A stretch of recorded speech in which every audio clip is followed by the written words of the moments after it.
देश की ग्रामीण अर्थव्यवस्था को आगे बढ़ाने के लिए गोबर्धन पोर्टल ऐप का हुआ शुभारंभ।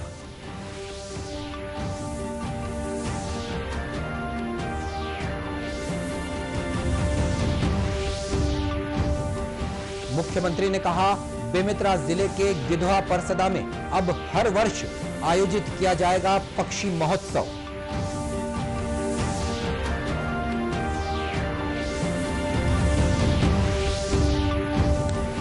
राष्ट्रीय महिला आयोग ने छत्तीसगढ़ पुलिस को कोरोना महामारी के दौरान मरीजों और प्रवासी मजदूरों की मदद के लिए किया सम्मानित।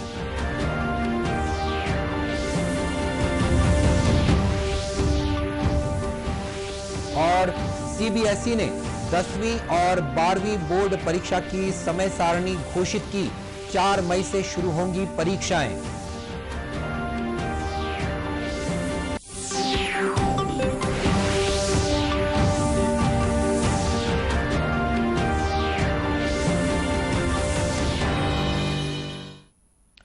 नमस्कार, आप देख रहे हैं दूरदर्शन समाचार। मैं हूं मनीष अहलूवालिया और अब समाचार विस्तार से।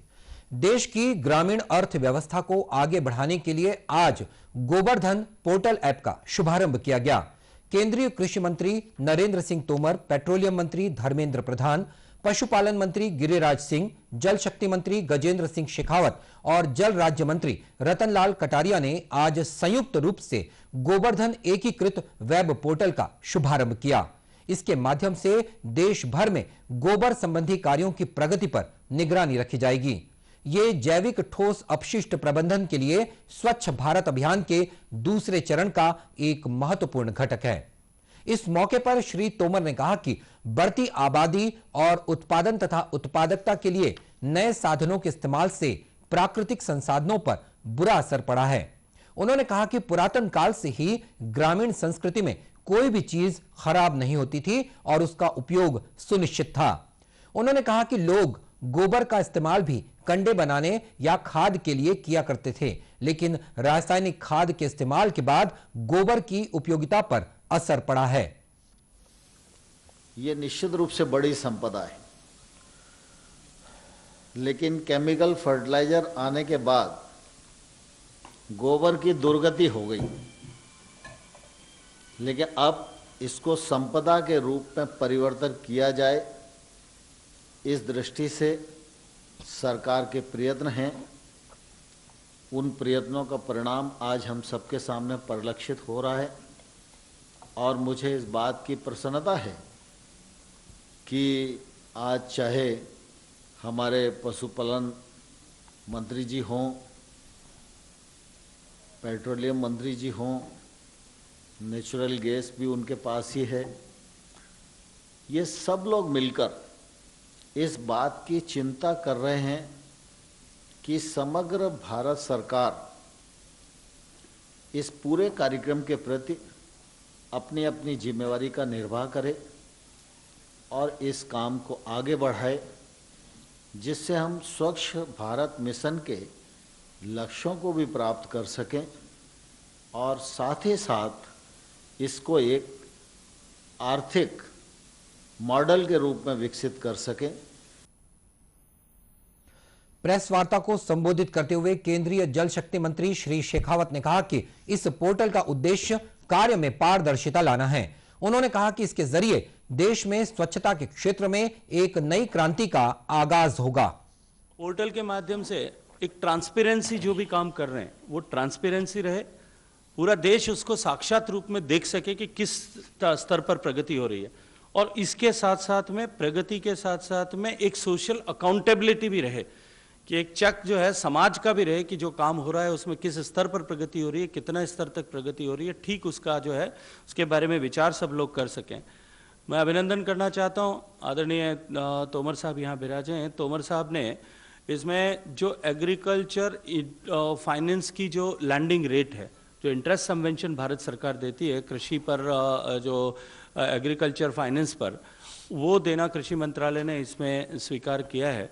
और अब जो है कम लागत पर इस तरह के प्लांट्स को चालू करने के लिए और जिस इस दिशा में काम जो हुआ है उसको पूरा करने के लिए और अधिक गति प्रदान करने के लिए, इसको और ज़्यादा वायबल बनाने के लिए वो फाइनेंस फैसिलिटी मिलेगी।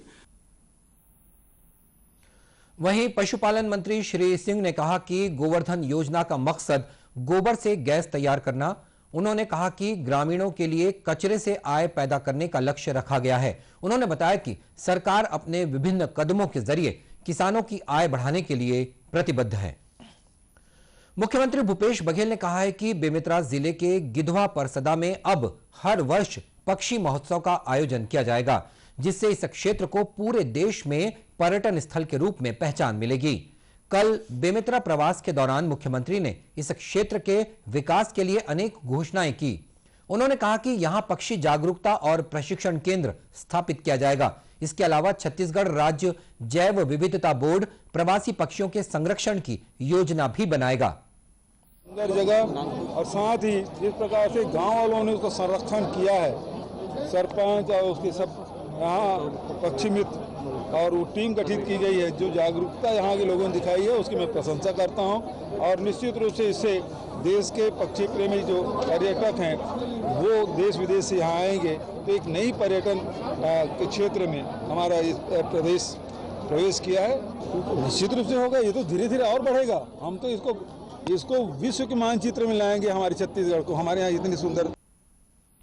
मुख्यमंत्री गिधवा परसदा जलाशय में इस वर्ष पहली बार आयोजित हमर चिरई हमर चिन्हारी पक्षी महोत्सव के समापन कार्यक्रम में शामिल हुए।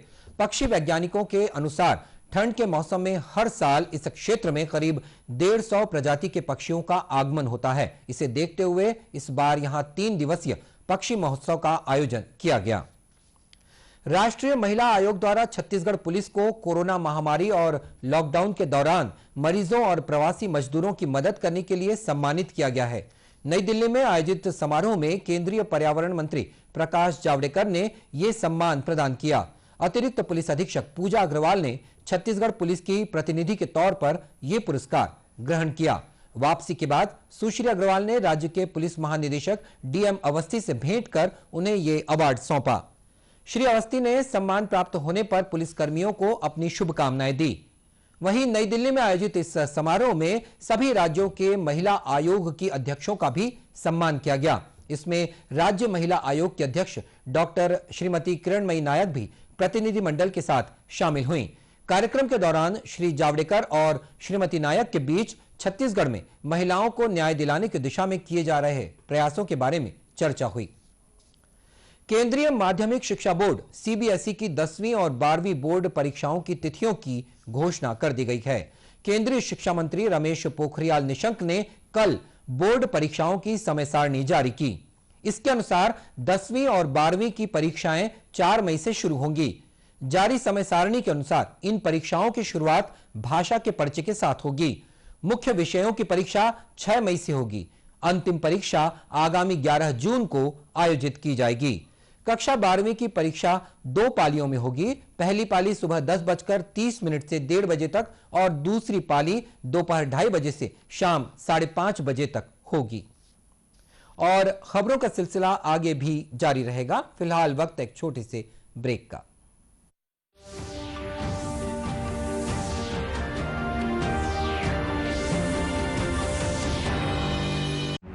वैश्विक महामारी कोविड-19 जिसका कहर संपूर्ण मानव जाति को अपनी आगोश में ले चुका है। टीका या दवाई उपलब्ध होने तक महामारी के खिलाफ मानवता की जंग जारी है। अब जब अनलॉक 5 के तहत लगभग सारा देश खुल गया है, तब और भी आवश्यक है कि हम सतर्क रहें। ऐसे में सबसे जरूरी है समझदारी और बचाव।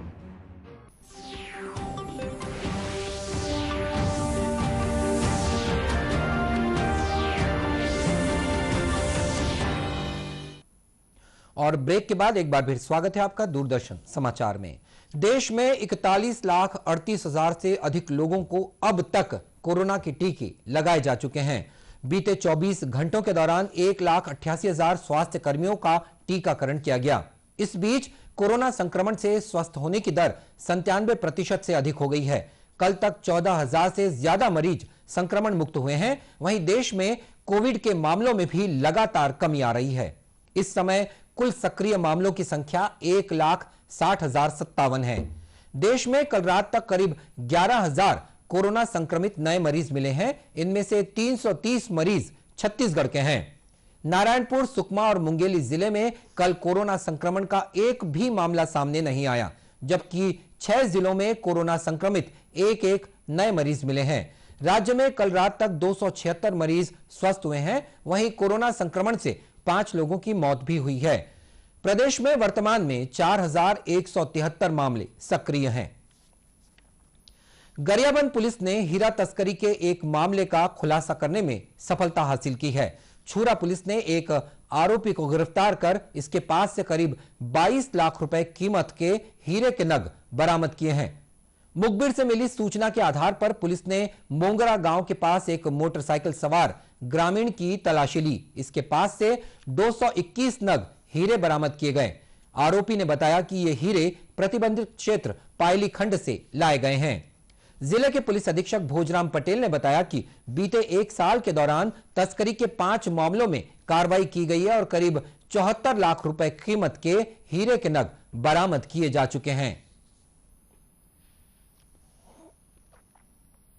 अभी तक हमारे गरियाबंद पुलिस में जब से हम लोगों ने डायमंड के क्षेत्र में कार्रवाई किया है तो अभी तक की सबसे बड़ी कार्रवाई है कि एक साथ हम लोगों ने टोटल 221 नग हीरे जब्त किए हैं और पिछले इस मतलब लगभग 1 साल के भीतर में अभी तक हम लोगों ने 573 नग हीरे जब्त कर लिए हैं। 221 नग हीरे की कीमत करीबन 22,10,000 रुपये है और 573 नग हीरे जो अभी तक जब्त हो चुके हैं, अगर हम देखें तो 74,60,000 के आसपास उसकी कीमत है।